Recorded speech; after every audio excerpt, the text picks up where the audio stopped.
Next thing I want to do is remove the rear fender assembly. But in order to do that safely and easily, I need to get a motorcycle jack under the frame. There's two things in the way of using a motorcycle jack on these Honda Rebels. One is the exhaust, and the other is this rear brake lever. Both of these actually sit lower than the level of this frame, as you can see right here. The brake lever sits lower, and the exhaust, which we already removed, sits lower. You cannot jack up these Rebels with the exhaust in place without coming up with, I've seen guys use 2x4s and 4x4s and all kinds of stuff to get it in there just right. Since we're doing a bobber build, it's easier. Just take the exhaust off first, like we've already done. Take this brake lever off, and then you've got a nice clear path to get that jack rolled under here and lift up the bike without causing any damage to anything. So you got one bolt here, 12mm socket. So we'll take this off first. And this actually just pulls straight out like this. Now that the rear brake lever is removed, we can slide the jack under the frame of the motorcycle.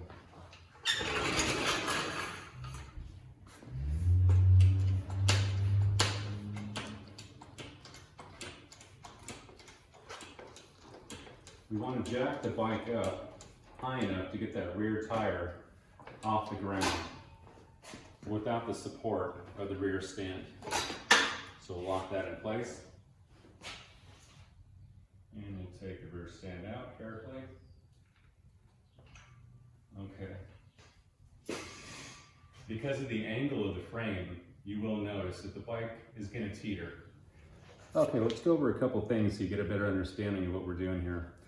So this is the frame of your bike, these black bars. Now these meet and the frame comes out to about right here behind this fender. This black piece down here is called the swing arm. And what that does is literally it swings up and down.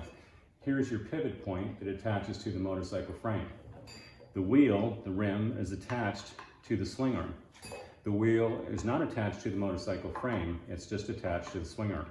So as you're riding, this is your pivot point. You can imagine this wood rod is the swing arm. It travels up and down to compensate for the bumps in the road with the help of this shock. With the motorcycle supported under the frame by the jack, the swing arm, unsupported, is allowed to drop to its lowest position. So what we're going to do, we're going to take a 2x4 and some shims. These are just door shims you can buy at one of the big hardware stores.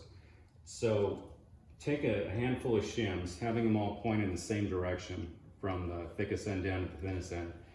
Put them on the 2x4 and slide this under the tire. Okay, what this is going to do is two things. For one, it's going to help support the rear of the bike so it's not so wobbly. But more importantly, with the swing arm in its lowest position, it's putting tension between these two bolts.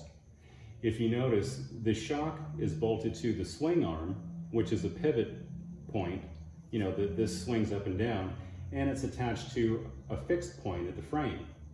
So without lifting the tire up just enough, it would be a little difficult to pull these bolts out of the shock and remove the shock because it's under tension. So what you can do is, this is a 12mm bolt, this is a 14mm bolt. Go ahead and remove each of these bolts on both sides and use this 2x4 and shims, pushing it in or out just enough to make this easy to take the bolts out and then slide the shock out of these positions. When you take the bottom one out, the shock will actually pivot from this point. It can pivot outwards. But again, in order to do that, you want to have enough tension off of the swing arm by either letting it drop or bringing it up, just enough. I mean, literally just a touch, so that this bolt comes out easily, and then you can take this shock out. Okay, let me show you what I did here. So I've loosened this bolt out, the 12mm bolt.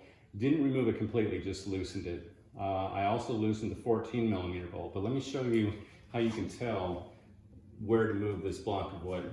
So right now I've loosened it, but I can't take it with my fingers. I can't barely get that out. So I'm going to shove this in further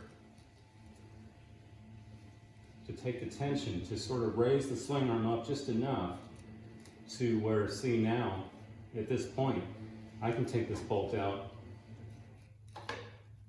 with my fingers. And so if I can get this out with my fingers, I can then swing the shock out and take this side out.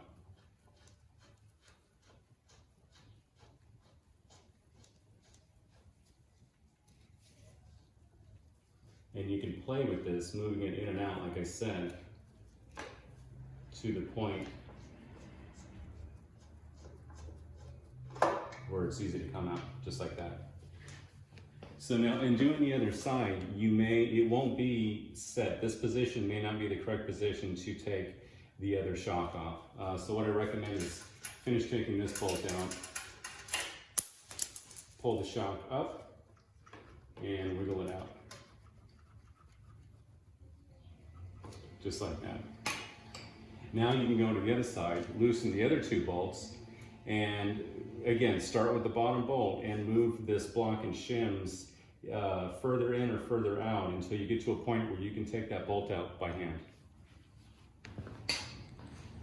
Just a couple reminders on staying organized. So this is the left shock on the bike. What I did is, this is how it sits. This is the top and bottom. I flipped it over and I just made an indication here, L for the left side. Did the same thing on the other shock for the right side. Most likely I won't reuse these shocks, but just in case. Another thing is, remember the bolt here and the bolt here that you took out, and the two on the other side. So you got these 4 bolts. Make sure you throw those in a Ziploc bag and label them so you can find those again when you need them. To take the rear fender off, we got 3 bolts, a 22, 14, and a 12. What you need to do is, I got a 22mm wrench here. These are on kind of tight, so I'm gonna use a mallet to tap that and break that loose. So this one you can remove, this remove, this remove. This one you just need to loosen it about halfway. Let me point something out here too. Because the shock is removed, the swing arm is no longer tied to the frame. So this, you can see this can now, the bike can now move up and down because there's no stable point holding these two together. Just as a warning, don't be surprised if the bike is moving around on you.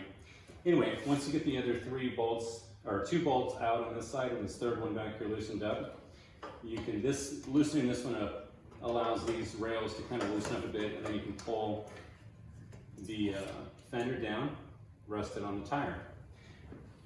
Before we can fully remove this fender, we need to disconnect the wiring that feeds through this fender to the rear electrical. So let's move this up. And then you can pull this out here, and you'll see this protective rubber boot. If you slide this back, you'll see all the connectors, which you can disconnect in order to get this separated from the rest of the bike. So the first one we have here is a little plastic connector. There's a little tab. You just got to push in this little tab and pull that apart. When disconnecting these wires, try not to grab the wire itself and pull it apart, because you don't want to loosen the connection that the wire has with these connectors here. So down at the bottom, you'll see there's this little piece. There's a rubber boot that comes down and covers this wire, and the connector stops just short of where it connects to. There's this little piece. Try to grab it there, so you're not grabbing the wire, you're grabbing the little rubber part of the connector, and then grab right around here, and just try to pull them apart like that. Okay, and just do that for 1, 2, 3, 4 more wires. Take this connector off here, and you'll be able to remove the rear fender.